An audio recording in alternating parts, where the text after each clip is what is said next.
Hello students, today we are going to start next lecture of class 10th chemistry। और आज जो हम chapter start करेंगे बच्चों वो होगा पीरियोडिक क्लासिफिकेशन ऑफ एलिमेंट्स। इससे पहले आप स्टडी कर चुके हैं केमिकल रिएक्शन एंड इक्वेशन, और आप सब बच्चों को वो चैप्टर अच्छे से रिवाइज करना है, मॉड्यूल एक्सरसाइज के सारे क्वेश्चंस करने, कलर्ड कंपाउंड, केमिकल रिएक्शन के टाइप, कई सारी केमिकल इक्वेशन जो आपने पढ़ी हुई है। ऐसा नहीं कि आपका जैसे चैप्टर कंप्लीट हुआ है तो आप उन्हें छोड़ दें, आप कंटिन्यूसली उस पार्ट को रिवाइज करते रहें, क्योंकि वो पार्ट तभी आपको अच्छे से मेमोराइज होगा जब आप उसे कंटिन्यूसली रिवाइज करते रहेंगे। तो बच्चों, पीरियोडिक क्लासिफिकेशन ऑफ एलिमेंट, इस चैप्टर की मैं बात करूं तो ये चैप्टर हम दो पार्ट में डिवाइड कर सकते हैं। एक पार्ट है थ्योरेटिकल और दूसरा पार्ट है कॉन्सेप्चुअल। सेकेंड पार्ट थोड़ा कॉन्सेप्चुअल है, थोड़ा इंटरेस्टिंग है, और आप हायर क्लासेस के साथ भी डायरेक्टली इस चैप्टर को रिलेट कर सकते हैं। आप क्लास 11th में पीरियोडिक क्लासिफिकेशन पढ़ेंगे, सेम कंटेंट क्लास 11th में भी रिवाइज होगा और कुछ एक्स्ट्रा कंटेंट आप वहाँ पर स्टडी करेंगे, but most of the part class 10th में कवर हो जाएगा। तो आप लोगों को ये सजेशन है कि आप इस चैप्टर को बहुत अच्छे से स्टडी करें ताकि बाद में भी आप इस चैप्टर का बेनिफिट उठा सकें। चलिए, तो बच्चों आज हमारा जो चैप्टर है जिसे आज हम स्टार्ट करने जा रहे हैं वो है periodic classification of elements. So students, पहले हम बात करेंगे कि इस चैप्टर की इंपॉर्टेंस क्या है। क्लास 10th पर होने वाले पेपर, आपके बोर्ड एग्जाम या आपके एनटीएससी एग्जाम में इस चैप्टर की इंपॉर्टेंस क्या है और इस चैप्टर में हम कौन कौन से सब टॉपिक को कवर करेंगे। सो स्टूडेंट्स, इस चैप्टर में पहले मैं टॉपिक्स की बात करूं तो सबसे पहले हम स्टडी करेंगे इसका इंट्रोडक्टरी पार्ट। इंट्रोडक्शन में कुछ बेसिक पॉइंट्स स्टडी किए जाएंगे कि पीरियोडिक क्लासिफिकेशन का मीनिंग क्या है और इस क्लासिफिकेशन की नीड क्या थी।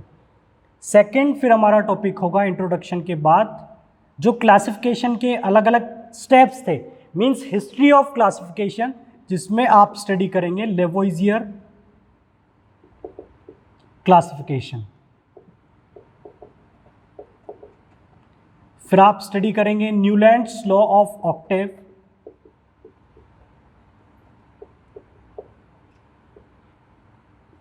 Then after we will study Mendeleev classification, या बोल सकते हैं मेंडलीव पीरियोडिक टेबल, और लॉथरमेयर कर्व भी बच्चों आपको मैं बताऊंगा जिसके अंदर भी एलिमेंट को क्लासिफाई किया गया है।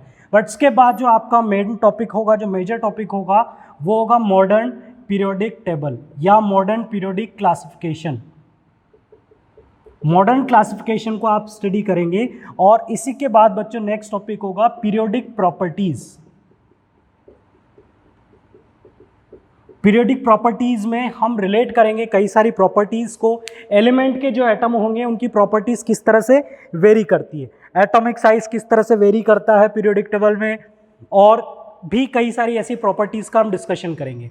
चलिए बच्चों, अब हम बात करते हैं सबसे पहले इन सारे टॉपिक्स की। सबसे पहले, और स्टार्टिंग का पार्ट बच्चों बड़े ध्यान से समझना, अगर आपको इनके बारे में अगर थोड़ी बहुत इन्फॉर्मेशन पहले मिल जाएगी तो आगे इस चैप्टर में और भी अच्छा इंटरेस्ट जनरेट होगा। इंट्रोडक्शन में क्या करेंगे, इंट्रोडक्शन में स्टडी करेंगे कि पीरियोडिक क्लासिफिकेशन का मीनिंग क्या है, एलिमेंट क्या है और उस क्लासिफिकेशन की नीड क्या है, हमने क्लासिफिकेशन क्यों किया, इतने सारे साइंटिस्ट ने मेहनत क्यों की, ठीक है, वो सारा कंटेंट स्टडी करेंगे। Then after we will study Lavoisier classification. और भी साइंटिस्ट थे जिन्होंने अप्रोच किया, बट एक क्लासिफिकेशन हम स्टडी करेंगे साइंटिस्ट लेवोइजियर का, कि इन्होंने एलिमेंट को किस तरह से क्लासिफाई किया। फिर बात करेंगे न्यूलैंड्स की, न्यूलैंड ने क्या डिफरेंस रखा लेवोइजियर क्लासिफिकेशन से, क्या न्यूलैंड क्लासिफिकेशन लेवोइजियर क्लासिफिकेशन से अच्छा था। उसके बाद बच्चों हम स्टडी करेंगे मेंडलीव क्लासिफिकेशन। बच्चों, आपको स्टार्टिंग में ही मैं ये चीज़ बता देता हूँ कि मेंडलीव क्लासिफिकेशन अब तक के क्लासिफिकेशन में काफ़ी बेटर था। मतलब इन सारे क्लासिफिकेशन में बात करें तो मेंडलीव क्लासिफिकेशन बेस्ट था। मेंडलीव ने बहुत सारे एलिमेंट को क्लासिफाई किया और हमारी जो प्रॉब्लम थी उसे काफ़ी आसान कर दिया था। इसके बाद बच्चों बात करें मॉडर्न पीरियोडिक क्लासिफिकेशन की, तो मॉडर्न पीरियोडिक क्लासिफिकेशन तो आप स्टडी कर ही रहे हैं, तो इसमें और इसमें क्या डिफरेंस होगा। मॉडर्न पीरियोडिक क्लासिफिकेशन में, मॉडर्न कॉन्सेप्ट में क्या हमने एक्स्ट्रा कॉन्सेप्ट अप्लाई किया जिससे हमने मेंडलीव क्लासिफिकेशन को छोड़कर मॉडर्न क्लासिफिकेशन को स्टडी करना स्टार्ट किया। और बच्चों उसके बाद आप स्टडी करोगे पीरियोडिक प्रॉपर्टीज, मीन्स जो मॉडर्न पीरियोडिक क्लासिफिकेशन है, जो मॉडर्न पीरियोडिक टेबल आप लोग देखते हैं, याद कीजिए बच्चों, आप कई जगह पर एलिमेंट्स की टेबल देखते हैं, इस फॉर्मेट की टेबल आपको नजर आती है। इस तरह से यहाँ पर हाइड्रोजन, हीलियम, ये एक टेबुलर अरेंजमेंट बच्चों आपको नजर आता है, और ये टेबुलर अरेंजमेंट ही है मॉडर्न पीरियोडिक क्लासिफिकेशन। अब आपने तो हमेशा इस अरेंजमेंट को देखा है, बट अब आपको जानने को मिलेगा कि ये जो टेबुलर अरेंजमेंट है ये हमेशा इसी फॉर्मेट में होता है, और ये हमारे साथ क्या क्या इंफॉर्मेशन शेयर करता है एलिमेंट की। ये जो सीक्वेंस है बच्चों, जैसे कि हाइड्रोजन के नीचे आपने लिखा lithium, sodium, potassium, rubidium, caesium, इस सीक्वेंस की भी अपनी एक इंपॉर्टेंस है बच्चों। इस सीक्वेंस की भी अपनी एक इंपॉर्टेंस है। आपको समझने को मिलेगा कि हमने इन एलिमेंट्स को एक ग्रुप में लिख दिया, एक कॉलम में लिख दिया, हाइड्रोजन के बाद लिथियम, लिथियम के बाद सोडियम।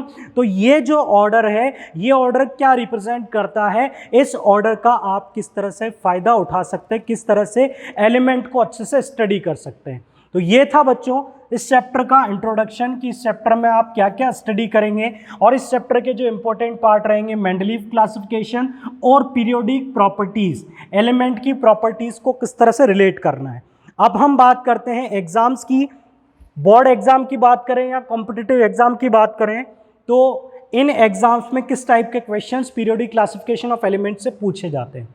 तो बच्चों सबसे पहले बात करते हैं बोर्ड एग्जाम्स की। तो बोर्ड एग्जाम्स में बच्चों सिंपल से क्वेश्चंस पूछे जाते हैं। आपसे न्यूलैंड क्लासिफिकेशन का लॉ पूछ लिया जाएगा, या न्यूलैंड क्लासिफिकेशन की लिमिटेशंस पूछ ली जाएंगी, और थ्योरेटिकल क्वेश्चन बन सकता है मेंडलीव क्लासिफिकेशन से, क्योंकि मेंडलीव क्लासिफिकेशन में जैसा कि मैंने बोला ये अच्छा क्लासिफिकेशन था, तो इसके पॉइंट्स भी ज़्यादा हैं, इसका कंटेंट भी ज़्यादा है। तो जब मेंडलीव क्लासिफिकेशन हम स्टडी करेंगे तो वहाँ पर मेंडलीव क्लासिफिकेशन की मेरिट्स भी डिस्कस करेंगे कि अच्छे पॉइंट्स क्या थे, और इसकी डिमेरिट्स भी डिस्कस करेंगे। इसलिए मेंडलीव क्लासिफिकेशन से थ्योरेटिकल क्वेश्चन बोर्ड एग्जाम में क्वेश्चन आने के चांसेस बहुत ज़्यादा हैं, और अब तक पूछे भी गए हैं।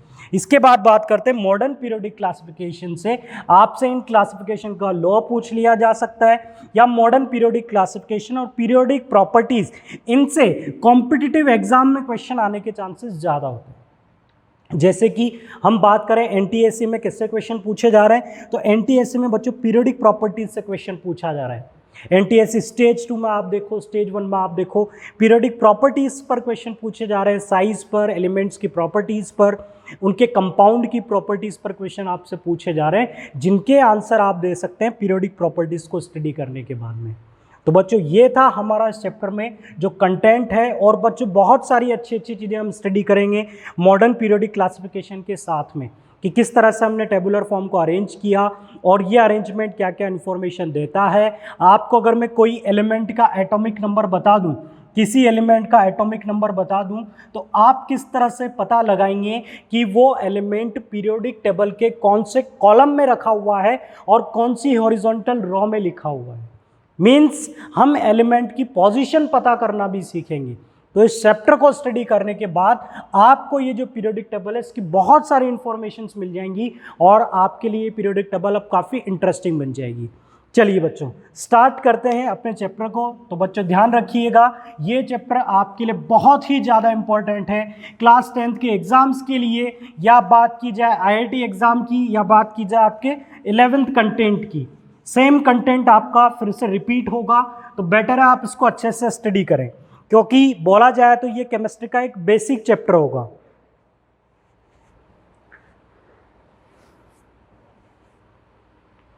चलिए बात करते हैं पीरियोडिक क्लासिफिकेशन ऑफ एलिमेंट में। सबसे पहले जैसे कि इंट्रोडक्शन की, तो जो चैप्टर है इसका मीनिंग क्या है, सबसे पहले तो ये देख लें। एलिमेंट्स के बारे में पढ़ते हैं बच्चों, एलिमेंट्स के बारे में। कई सारे बच्चे होते हैं जो क्लास 10th में आने के बाद भी, केमिस्ट्री में इंटरेस्ट रखने के बाद भी एलिमेंट को डिफाइन नहीं कर पाते, फिर भी एलिमेंट को डिफाइन नहीं कर पाते हैं। तो बच्चों पहला हमारा कॉन्सेप्ट, पहला हमारा मोटो ये है कि हम समझे कि एलिमेंट क्या होता है। तो बच्चों एलिमेंट क्या होता है, किसी भी मैटर की सिंपलेस्ट फॉर्म। अब सिंपलेस्ट फॉर्म है तो ऑब्वियस सी बात है कि ये कैसी फॉर्म होगी, प्योरेस्ट होगी। तो प्योरेस्ट फॉर्म और जो कि सिंपलेस्ट हो उसे ही क्या बोला जाएगा, एलिमेंट बोला जाएगा। जैसे कि मैंने एक मैटर सेलेक्ट किया वाटर, मैंने एक एग्जाम्पल लिया वाटर का, और वाटर के कॉम्पोजिशन को स्टडी किया तो इसका कॉम्पोजिशन मिला मुझे H2O। वाटर कैसा सब्सटेंस होता है? प्योर होता है। वाटर कैसा सब्सटेंस है? प्योर तो है, बट क्या वाटर सिंपलेस्ट फॉर्म है मैटर की? क्या वाटर मैटर की सिंपलेस्ट फॉर्म है? नहीं। वाटर जो है वो मैटर की सिंपलेस्ट फॉर्म नहीं है। वाटर का कॉम्पोजिशन क्या है? H2O। और इससे अगर आप फर्दर सिंप्लीफाई करेंगे तो यहाँ पर आपको दो एलिमेंट की प्रेजेंस ऑब्जर्व होगी, एक होगा हाइड्रोजन और एक होगा ऑक्सीजन। तो इस सिंपलेस्ट फॉर्म को बच्चों में क्या बोलूँगा? एलिमेंट बोलूँगा।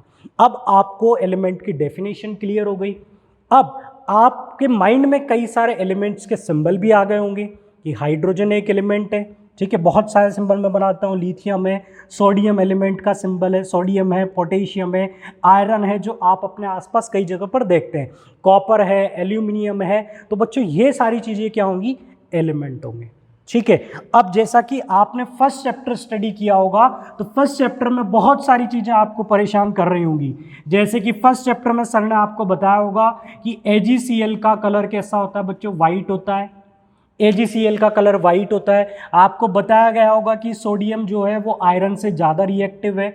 आपको ये पढ़ाया गया होगा कि HCl के साथ अगर आप कॉपर लेंगे तो रिएक्शन नहीं होगी क्योंकि कॉपर कम रिएक्टिव है। तो ऐसे कई सारे केसेस आप स्टडी कर चुके हैं फर्स्ट चैप्टर में। ये सारे केसेस आप स्टडी कर चुके हैं फर्स्ट चैप्टर में। अब आपके साथ में कंफ्यूजन था, आपने हमेशा हमसे एक ही क्वेश्चन पूछा कि सर मुझे कैसे पता चलेगा कि कौन किसे डिस्प्लेस कर पाएगा, नहीं कर पाएगा? मुझे कैसे पता चलेगा कौन सा कंपाउंड सॉल्यूबल होगा और कौन सा इनसॉल्यूबल होगा? मुझे कैसे पता चलेगा कि किस कंपाउंड का कलर कैसा होगा? तो ऐसे कई सारे क्वेश्चंस जो केमिस्ट्री में हमेशा परेशान करते हैं कि इनका सॉल्यूशन क्या हो सकता है। तो बच्चों इसीलिए, और यही प्रॉब्लम, सेम प्रॉब्लम हमें कब थी? जब हमने एलिमेंट को स्टडी करना स्टार्ट किया। हमें हाइड्रोजन मिला, ऑक्सीजन मिला, नाइट्रोजन मिला, एल्यूमिनियम मिला, आयरन मिला। और जब हाइड्रोजन मिला तो ऑब्वियस सी बात है हाइड्रोजन की अपनी कुछ प्रॉपर्टीज़ रही होंगी, ऑक्सीजन की अपनी कुछ प्रॉपर्टीज़ रही होंगी, नाइट्रोजन की भी अपनी कुछ प्रॉपर्टीज़ होती है, एल्यूमिनियम की होती है, आयरन की होती है। जैसे कि एल्यूमिनियम के बारे में आप जानते हो ये मेलिएबल है, ठीक है, बहुत ही ज़्यादा मेलिएबल है। नाइट्रोजन जो है वो लेस रिएक्टिव है। ऑक्सीजन जो है ये कंबशन को सपोर्ट करती है और हाइड्रोजन खुद एक कंबस्टिबल गैस है, एक फ्यूल का काम करती है। आयरन के बारे में आप जानते हो कि आयरन पर आपने स्टडी किया होगा, कोरोजन होता है, रस्टिंग होती है और आयरन टूट टूट कर खराब हो जाता है। जबकि एल्यूमिनियम पर जो कोरोजन होता है वो एल्यूमिनियम को प्रोटेक्ट करता है। एल्यूमिनियम पर जो कोरोजन होता है वो एल्यूमिनियम को प्रोटेक्ट करता है। तो बच्चों ऐसी कई सारी इंफॉर्मेशन जो एलिमेंट टू एलिमेंट वेरी करती है, या कई सारी ऐसी सूचनाएं हैं, कई सारी ऐसी इंफॉर्मेशन से जो कई सारे एलिमेंट्स में सिमिलर होती है। मतलब जो मैं आपको बताना चाहता हूँ, जो प्रॉब्लम आप लोगों के साथ शेयर करना चाहता हूँ, आई होप वो आप लोगों को पता लग गई होगी कि सर बोलना चाहते हैं कि बहुत सारे एलिमेंट हैं और बहुत सारी प्रॉपर्टीज़ हैं। अगर एक एक एलिमेंट को इंडिविजुअल स्टडी किया जाए तो इस तरह से तो हमारा जो केमिस्ट्री सब्जेक्ट है वो बहुत ही ज़्यादा टिपिकल हो जाएगा, बहुत ही सारा कंटेंट हो जाएगा स्टडी करने के लिए, हमें परेशान करने के लिए। तो अब बच्चों यही प्रॉब्लम है कि इतने सारे एलिमेंट्स की प्रॉपर्टीज़ को स्टडी करना।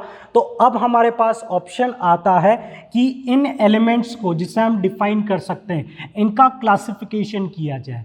इन एलिमेंट्स का क्या किया जाए बच्चों? क्लासिफिकेशन किया जाए। क्लासिफिकेशन का मोटिव क्या होता है ऐसा आप समझें। इसका मैं एक एग्जांपल आप लोगों के साथ शेयर करता हूं।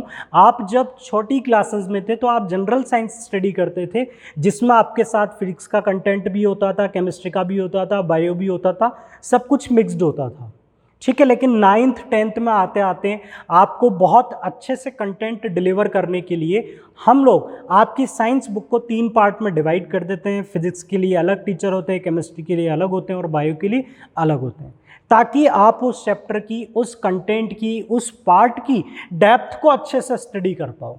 तो यहाँ पर भी हमारा कॉन्सेप्ट यही रहेगा कि हम एलिमेंट को क्लासीफाई करें जिससे उनकी स्टडी क्या हो जाए, आसान हो जाए। जैसा आपने अपनी साइंस स्टडी को 3 पार्ट में डिवाइड करके इजी बनाया, ताकि केमिस्ट्री का कॉन्सेप्ट थोड़ा डिफरेंट होता है, केमिकल रिएक्शंस होती हैं तो वो अलग स्टडी हो जाएगी जहाँ पर आप कॉम्पोजिशन को स्टडी करते हो। बायोलॉजी जहाँ पर आप लिविंग ऑर्गेनिज्म को स्टडी करते हो तो वो कॉन्सेप्ट अलग हो जाएगा। फिजिक्स जहाँ पर आप फिजिकल प्रॉपर्टीज़ को स्टडी करते हो तो वो थोड़ा डिफरेंट हो जाएगा। चलिए अब क्लासिफिकेशन तो करते हैं। क्लासिफिकेशन इसलिए करते हैं ताकि एलिमेंट की स्टडी जो हो, एलिमेंट की स्टडी कैसी हो जाए, इजी हो जाए। ये आपको सबको क्लियर हो गया होगा कि एलिमेंट की स्टडी को हमने इजी बनाने के लिए एलिमेंट का क्लासिफिकेशन स्टार्ट कर दिया। अब बच्चों एक बेसिक इंफॉर्मेशन मैं आप लोगों के साथ शेयर करूंगा कि क्लासिफिकेशन बोलना आसान है, बट क्लासिफिकेशन के लिए हमेशा एक बेसिस सेलेक्ट करना होता है कि किस बेसिस पर आप एलिमेंट को क्लासिफाई करना स्टार्ट कर रहे हो। जैसा कि आप लोगों को मैं बता दूं, आपने साइंस को डिवाइड किया तो आपने किस बेसिस पर डिवाइड किया है कि जहां पर केमिकल प्रॉपर्टीज़ को स्टडी करना है, फिजिकल प्रॉपर्टी को स्टडी करने के लिए आपने अलग साइंस बना दी, और लिविंग ऑर्गेनिज्म की प्रॉपर्टीज़ को स्टडी करने के लिए आपने अलग साइंस बना दी। तो बच्चों यही कॉन्सेप्ट है। आप कभी भी क्लासिफिकेशन करें, क्लास में स्टूडेंट्स को अगर क्लासिफाई किया जाता है तो या तो उनकी रैंक के बेसिस पर, उनके रिजल्ट के बेसिस पर, या जेंडर के बेसिस पर हम क्लास में प्रेजेंट स्टूडेंट्स का क्लासिफिकेशन कर सकते हैं। तो उसी तरह से एलिमेंट का भी जब क्लासिफिकेशन किया गया होगा तो ये किसी न किसी बेसिस पर किया गया होगा। हमने कोई ऐसी प्रॉपर्टी ऑब्जर्व की होगी जिससे हमें पता चल सके कि 50 एलिमेंट में से 10 एलिमेंट सेम प्रॉपर्टी शो करते हैं और बाकी के 40 एलिमेंट्स सेम प्रॉपर्टी शो करते हैं। तो इस तरह से आपको इंडिविजुअल 50 को स्टडी करने के बजाय आपने केवल 2 केस स्टडी किए और दोनों केसेस में आपने 50 केसेस को स्टडी कर लिया। या तो मैं सारे 50 केसेस इंडिविजुअल स्टडी करूं, या मैं केवल 2 केस स्टडी करूं। एक केस 10 एलिमेंट्स पर एप्लीकेबल होगा और दूसरा केस 40 एलिमेंट्स पर एप्लीकेबल होगा। तो कौन सा केस आसान होगा बच्चों? सेकंड वाला, जिसमें हमने एलिमेंट को क्लासीफाई करके स्टडी किया, 2 ग्रुप में डिवाइड कर दिया और उन्हें स्टडी करना आसान हो गया। बट क्लासिफिकेशन में आपने ये ध्यान रखा, आपने इस चीज़ का ध्यान रखा कि सेम क्वालिटी, सेम प्रॉपर्टी वाला ग्रुप एक बन जाए और दूसरा ग्रुप जिसके अंदर जितने एलिमेंट आप रखें उनकी प्रॉपर्टीज कैसी रहें, सेम रहें। अब एक ही समस्या बच्चों आपके साथ रहेगी कि आपको ये याद रखना पड़ेगा कि ग्रुप नंबर ए में कौन कौन से एलिमेंट है और ग्रुप नंबर बी में कौन कौन से एलिमेंट है। अब बी के अंदर अगर 10 तरह की प्रॉपर्टी होगी और वो प्रॉपर्टीज आपने याद कर ली तो वो आप 40 के 40 एलिमेंट्स पर अप्लाई कर सकते हैं। सिमिलरली एक ही प्रॉपर्टीज आपने लर्न कर ली तो वो आप सारे 10 एलिमेंट्स पर अप्लाई कर सकते हैं। तो ये था बच्चों क्लासिफिकेशन और क्लासिफिकेशन की नीड। अब यहाँ पर जो नेक्स्ट पॉइंट है वो है पीरियोडिक क्लासिफिकेशन, कि पीरियोडिक का मीनिंग क्या होता है।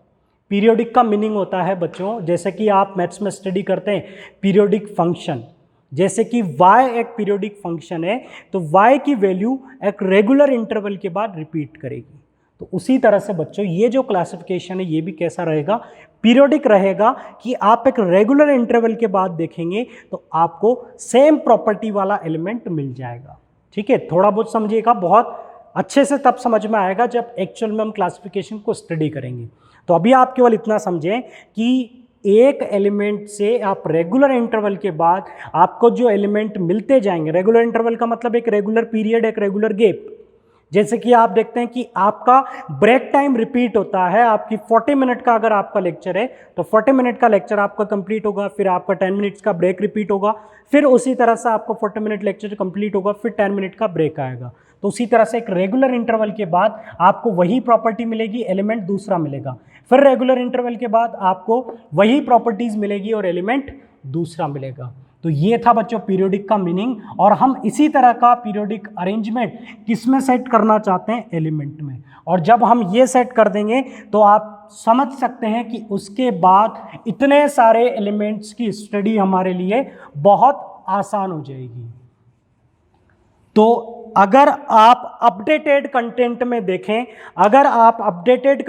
देखें, तो टोटल 118 एलिमेंट आपको टेबल में मिल जाएंगे, और अगर आप प्रीवियस कंटेंट में देखेंगे तो हो सकता है कि सारे कंटेंट वहां पर अपडेटेड ना हो।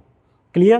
तो अब आप लोगों के लिए एक ही टास्क रहेगा बच्चों, आज ही से आप स्टार्ट कर दें, आप एलिमेंट की पोजीशन को याद करना स्टार्ट कर दें, एलिमेंट्स के नाम को याद करना स्टार्ट कर दें, टेबल को लर्न करना स्टार्ट कर दें, क्योंकि जब बाद में लास्ट में जब आप आगे के टॉपिक पढ़ेंगे तो फिर वहां पर आपको इन सब चीज़ों की ज़रूरत पड़ेगी।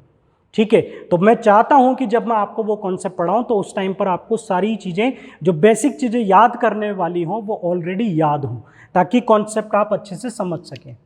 चलिए अब बात करते हैं कि पीरियोडिक क्लासिफिकेशन का इंट्रोडक्शन स्टडी करने के बाद कौन से साइंटिस्ट थे जिन्होंने एलिमेंट को क्लासिफाई किया। तो पहले जो साइंटिस्ट जिनकी हम बात करें वो थे लेवोइजियर। साइंटिस्ट थे लेवोइजियर, इन्होंने एलिमेंट को क्लासिफाई करना स्टार्ट किया। अब जैसा कि मैंने आपको बताया कि किसी भी क्लासिफिकेशन का कुछ ना कुछ बेसिस होगा, तो इन्होंने लेवोइजियर ने एलिमेंट की प्रॉपर्टीज़ को, उनके अकरेंस को एलिमेंट का बेसिस बनाया, क्लासिफिकेशन का बेसिस बनाया। तो इन्होंने अकरेंस के बेसिस पर एलिमेंट्स को दो पार्ट में डिवाइड कर दिया बच्चों, दो पार्ट में डिवाइड कर दिया प्यारे बच्चों। एक था मेटल और दूसरा था नॉन मेटल। क्लियर, दो कैटेगरी जिसके बारे में आपको पता है, क्लास 8th में भी आप स्टडी कर चुके हो एक chapter metals and non metal. तो लेवोइजियर के अलावा और भी साइंटिस्ट थे जिन्होंने कोशिश की, बट हम लेवोइजियर को स्टडी करते हैं क्योंकि लेवोइजियर ने एक ऐसा क्लासिफिकेशन दिया जो कि काफ़ी सही क्लासिफिकेशन था। ठीक है, लेवोइजियर ने एलिमेंट को दो पार्ट में डिवाइड कर दिया, एक था मेटल और दूसरा नॉन मेटल। मेटेलिक एलिमेंट की प्रॉपर्टीज़ लगभग सिमिलर होती हैं, नॉन मेटेलिक एलिमेंट्स की प्रॉपर्टीज़ भी सिमिलर होती हैं। जैसे कि मैं बात करूं, मेटल्स सारी की सारी कैसी होती है, most of the metal malleable होती है, डक्टाइल होती हैं, सोनोरस होती हैं, जबकि नॉन मेटल्स मेलिएबल नहीं होती है, डक्टाइल नहीं होती है, सोनोरस नहीं होती है।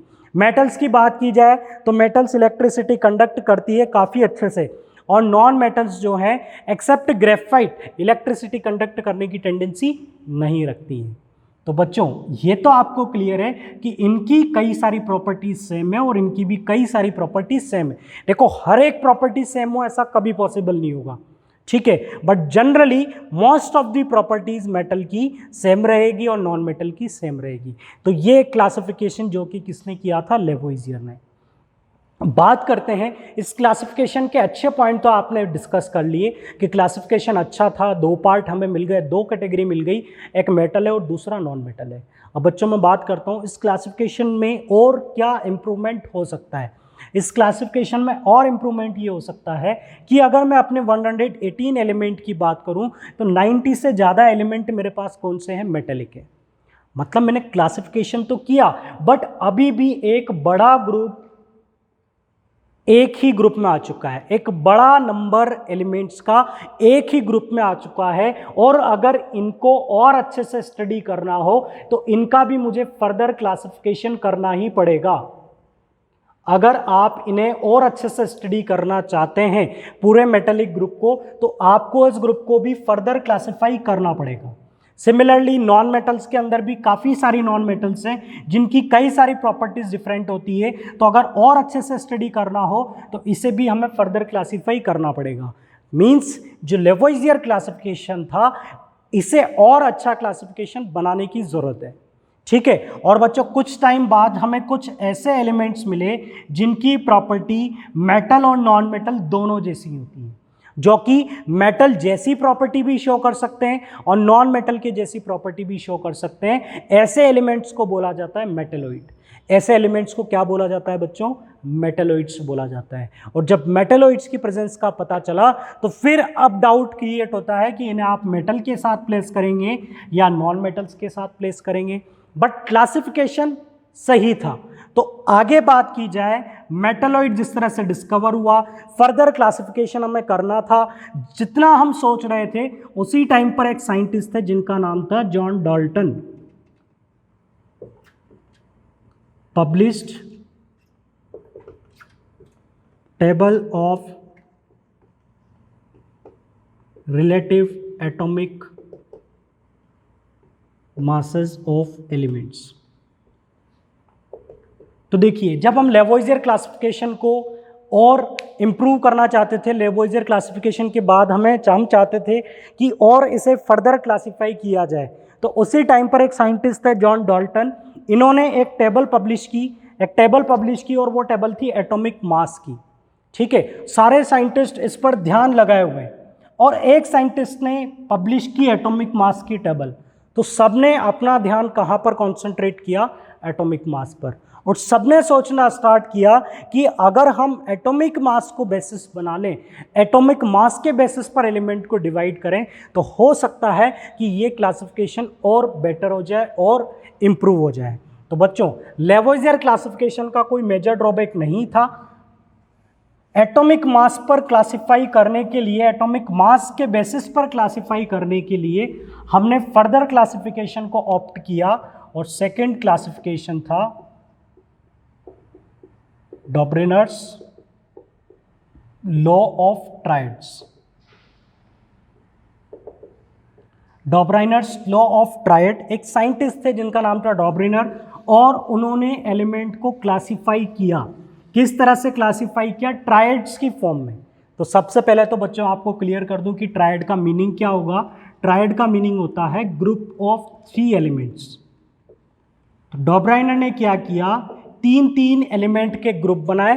3-3 एलिमेंट के ग्रुप बनाए, जैसे कि मैं 3 एलिमेंट सेलेक्ट कर लूँ, ए, बी और सी, मैंने 3 एलिमेंट्स का एक ग्रुप लिया। तो इन्होंने 3-3 एलिमेंट्स के ग्रुप बनाए और इन्होंने अपने क्लासिफिकेशन में किसको रेफरेंस लिया था? एटॉमिक मास को।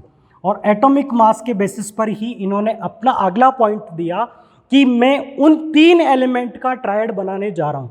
इन्होंने बताया कि मैं उन 3 एलिमेंट का ट्रायड बना रहा हूँ जिनके अंदर फर्स्ट और लास्ट एलिमेंट के एटॉमिक मास का एवरेज अप्रोक्सीमेटली किसके इक्वल होगा? मिडिल एलिमेंट के एटॉमिक मास के इक्वल होगा। स्टेटमेंट को ध्यान से सुनिएगा। फर्स्ट और लास्ट, फर्स्ट एलिमेंट, ये लास्ट एलिमेंट 3 का ग्रुप है, इसमें ये फर्स्ट है, ये लास्ट है, ठीक है। फर्स्ट और थर्ड एलिमेंट का एटॉमिक मास का एवरेज अप्रोक्सीमेटली किसके इक्वल होगा? बी के इक्वल होगा। तो हम ऐसा बोल सकते हैं, arithmetic mean of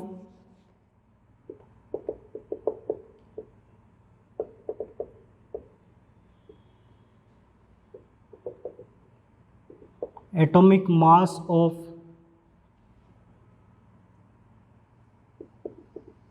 first and last element is approximately equal to atomic mass of middle element। तो बच्चों इस स्टेटमेंट को एक बार आप रीड करें और समझने की कोशिश करें कि इस स्टेटमेंट का मीनिंग क्या होगा। स्टेटमेंट आपको बोलता है कि एवरेज अर्थमेटिक मीन जो होता है, एवरेज अर्थमेटिक मीन कौन कौन से एलिमेंट का फर्स्ट और लास्ट एलिमेंट के एटॉमिक मास का जो एवरेज अर्थमेटिक मीन है वो अप्रोक्सीमेटली किसके इक्वल होगा? मिडिल एलिमेंट के एटॉमिक मास के इक्वल। अब इस स्टेटमेंट को समझने के लिए आप इस एग्जाम्पल को समझने की कोशिश कीजिएगा। लिथियम, सोडियम और potassium. We already know that lithium का एटॉमिक मास कितना होता है? 7 और पोटेशियम का कितना होता है? 39। लिथियम का कितना होता है? 7 और पोटेशियम का कितना होता है? 39। और सोडियम का भी हमें पता है कितना होता है? 23। बट सपोज कीजिए आपको सोडियम का एटॉमिक मास अभी नहीं पता, आप इस कॉन्सेप्ट से मिडिल एलिमेंट का एटॉमिक मास निकालें। हमें एवरेज अर्थमेटिक मीन निकालना है फर्स्ट और लास्ट का। तो फर्स्ट और लास्ट का एटॉमिक मास है 39 + 7। एवरेज अर्थमेटिक मीन आप कैसे निकालते हैं? दोनों को ऐड करेंगे और डिवाइड कर देंगे 2 से। दोनों को ऐड करेंगे और डिवाइड कर देंगे 2 से, तो बच्चों आपको मिलेगा 46/2, देन यू विल गेट 23। और आप देख सकते हैं कि 23 किसका मास है? मिडिल एलिमेंट के एटॉमिक मास के बराबर है। मीन्स आपको यहाँ पर जो ये 23 मिला है ये एटॉमिक मास होगा मिडिल एलिमेंट का। तो जैसा कि मैंने आपको बताया था, जैसा कि डॉबरिनर लॉ का स्टेटमेंट था कि ट्रायड वो हैं जिनके अंदर फर्स्ट और लास्ट का एवरेज अर्थमेटिक मीन किसके इक्वल होगा? मिडिल के इक्वल होगा। तो आपको इस एग्जाम्पल को याद रखना है, इससे आपको ये स्टेटमेंट आपके माइंड में रहेगा। इससे ये स्टेटमेंट आप कभी भी बना सकते हैं, इससे आपको लर्न करने की ज़रूरत नहीं है। दूसरा इंपॉर्टेंट पॉइंट है बच्चों, और कौन कौन से एलिमेंट्स थे जिनके डॉबरिनर ने ट्रायड बनाए थे। तो और कौन कौन से ऐसे ट्रायड पॉसिबल हैं उनकी हम बात करें तो बच्चों ये तो है फर्स्ट एग्जाम्पल। और भी कुछ एग्जाम्पल्स मैं आप लोगों के साथ शेयर कर देता हूं, जैसे कि sulphur, selenium, tellurium. Next example हो सकता है थर्ड क्लोरीन, ब्रोमीन, आयोडीन। और नेक्स्ट हो सकता है बच्चों कैल्शियम, स्ट्रोंशियम, बेरियम। आप इनमें भी एटॉमिक मासेस देखेंगे तो जैसे कि क्लोरीन का होता है 35.5, ब्रोमीन का होता है 80 और आयोडीन का होता है 127। सल्फर का होता है 32, इसका होता है 79 और ये होता है 128। बेरियम का आपको पता है 137 होता है, कैल्शियम का हम जानते हैं 40 और स्ट्रोंशियम का कितना होता है 88। बट सारे एटॉमिक मासेस आपको याद करने की जरूरत नहीं है, आप अगर केवल ट्राइड भी याद रख लेते हैं तो ये आपके लिए सफिशिएंट रहेगा। अब बात करते हैं कि डॉबरिनर ट्राइड पर क्वेश्चन कैसे आएंगे। तो डॉबरिनर लॉ ऑफ ट्राइड पर या तो आपसे कोई ट्राइड पूछ लिया, ABCD चारों में ट्राइड लिखे होंगे और आपसे पूछा जाएगा कि इनमें से कौन सा डॉबरिनर ट्राइड पॉसिबल है। तो जहां पर एटॉमिक मास के एवरेज का कॉन्सेप्ट फॉलो हो जाएगा, हम उसे क्या बोल सकते हैं, डॉबरिनर ट्राइड बोल सकते हैं। फर्स्ट क्वेश्चन क्लियर हुआ बच्चों? क्वेश्चन कैसा आएगा, चार ऑप्शन में से आपको ट्राइड को आइडेंटिफाई करना है। सेकंड क्वेश्चन कैसा हो सकता है बच्चों? सेकंड क्वेश्चन हो सकता है आपको एक ट्राइड दिया जाएगा और उस ट्राइड में आपको दो एलिमेंट का एटॉमिक मास देकर एक का एटॉमिक मास पूछ लिया जाएगा, दो का एटॉमिक मास दे दिया जाएगा और एक का पूछ लिया जाएगा। तो आप इस फॉर्मूला को वहां पर लगाएं और फॉर्मूला को लगाकर आप इस अननोन वैल्यू को भी आइडेंटिफाई कर सकते हैं, डिटरमाइन कर सकते हैं। सो स्टूडेंट्स, ये दो तरह के क्वेश्चन जो कि इस लॉ पर बेस्ड रहेंगे, इसके अलावा कोई थ्योरेटिकल क्वेश्चन बन सकता है, आपसे इस लॉ का स्टेटमेंट पूछा जा सकता है या इसके लिमिटेशंस पूछे जा सकते हैं। चलिए, डॉबरिनर क्लासिफिकेशन अच्छा था। अब हमें बात करनी है कि डॉबरिनर क्लासिफिकेशन को क्या हमने कंटिन्यू किया या फिर हमने इसे डिस्कार्ड कर दिया। क्या हमने डॉबरिनर क्लासिफिकेशन को कंटिन्यू किया या इस क्लासिफिकेशन को हमने डिस्कार्ड कर दिया? तो बच्चों ये ध्यान रखिएगा, दिस क्लासिफिकेशन वॉज डिस्कार्डेड। इसको डिस्कार्ड कर दिया, इसको रिजेक्ट कर दिया। क्यों? क्योंकि इस क्लासिफिकेशन की कई सारे लिमिटेशंस थी, इस क्लासिफिकेशन की कई सारी लिमिटेशंस थी और इन लिमिटेशंस की वजह से हमने इस क्लासिफिकेशन को रिजेक्ट कर दिया। तो चलिए, आज हमारा जो लास्ट टॉपिक होगा वो यही होगा कि इस क्लासिफिकेशन की लिमिटेशन क्या रहेंगी, कि डॉबरिनर क्लासिफिकेशन को हमने क्यों डिस्कार्ड किया। पहला point, atomic masses of elements in some triads were almost same। कुछ ऐसे ट्रायड थे बच्चों जिनमें तीन एलिमेंट के एटॉमिक मासेस ऑलमोस्ट सेम थे। जैसे कि मैं बात करूं आयरन की, कोबाल्ट की और निकल की। ठीक है, आयरन, कोबाल्ट, निकल, जैसा कि आपको पता है आयरन का एटॉमिक मास कितना होता है 56, कोबाल्ट का एटॉमिक मास होता है 58.9 और ये होता है 58.7। तो जैसा कि आप देख सकते हैं, आयरन, कोबाल्ट और निकल के atomic masses almost, iron, cobalt, निकल के एटॉमिक मासेस ऑलमोस्ट सेम है।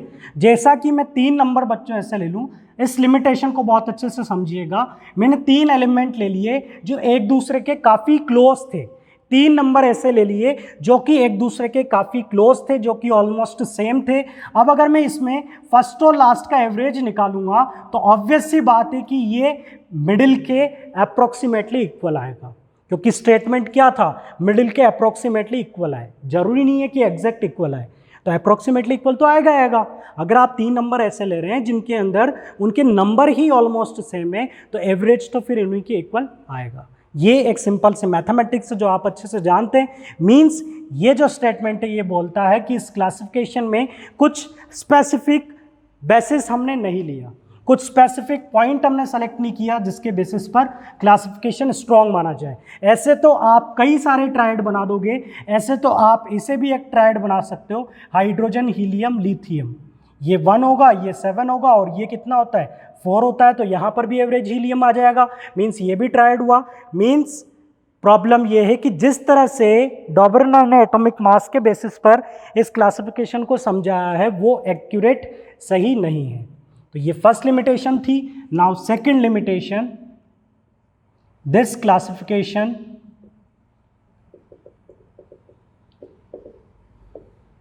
was not applicable on all elements। ठीक है, ये जो क्लासिफिकेशन था बच्चों, ये सारे एलिमेंट्स पर एप्लीकेबल ही नहीं था। आज आपने कोई रूल बनाया, कोई क्लासिफिकेशन आपने डिफाइन किया और आपका क्लासिफिकेशन अगर सारे एलिमेंट्स पर एप्लीकेबल नहीं है, सारे एलिमेंट्स के आप ट्रायड नहीं बना पा रहे हो, तो फिर आपका क्लासिफिकेशन बिल्कुल सही नहीं है। उसे हम किस तरह से कंटिन्यू कर सकते हैं ये आप भी समझ सकते हैं। जिस क्लासिफिकेशन का ये ड्रॉबैक है कि वो classification, this classification was not applicable on all the elements which were discovered at that time. जिस टाइम पर डिस्कवर हुए थे उन एलिमेंट्स पर ही ये क्लासिफिकेशन सभी पर एप्लीकेबल नहीं था। जैसे कि मैंने आपको बताया, हाइड्रोजन, लिथियम, हीलियम, आप इस पर ये लॉ नहीं लगा सकते हो क्योंकि ये मेटल है और ये कैसे हैं, नॉन मेटल है। ठीक है, इनकी प्रॉपर्टीज़ में बहुत डिफरेंट है। तो ऐसे तो आप कई सारे ट्रायड बना सकते हो, मीन्स सारे ट्रायड पॉसिबल नहीं होंगे। तो ये इस क्लासिफिकेशन की लिमिटेशन थी। तो बच्चों ये था हमारा फर्स्ट लेक्चर जिसमें आपने स्टडी किया लेवोइजियर, डॉबलिनर लॉ ऑफ ट्रायड। अब नेक्स्ट लेक्चर में आप स्टडी करेंगे न्यूलैंड्स लॉ ऑफ ऑक्टेव। आज हमने इंट्रोडक्टरी पार्ट स्टडी किया, एग्जाम से रिलेवेंट क्वेश्चन की बात की, इसलिए लेक्चर जो थोड़ा है वो थोड़ा लेंदी रहा। बट नेक्स्ट क्लास में Newlands law of octave then Mendeleev classification हम कंटिन्यू करेंगे। Okay students, thank you very much for attending this lecture.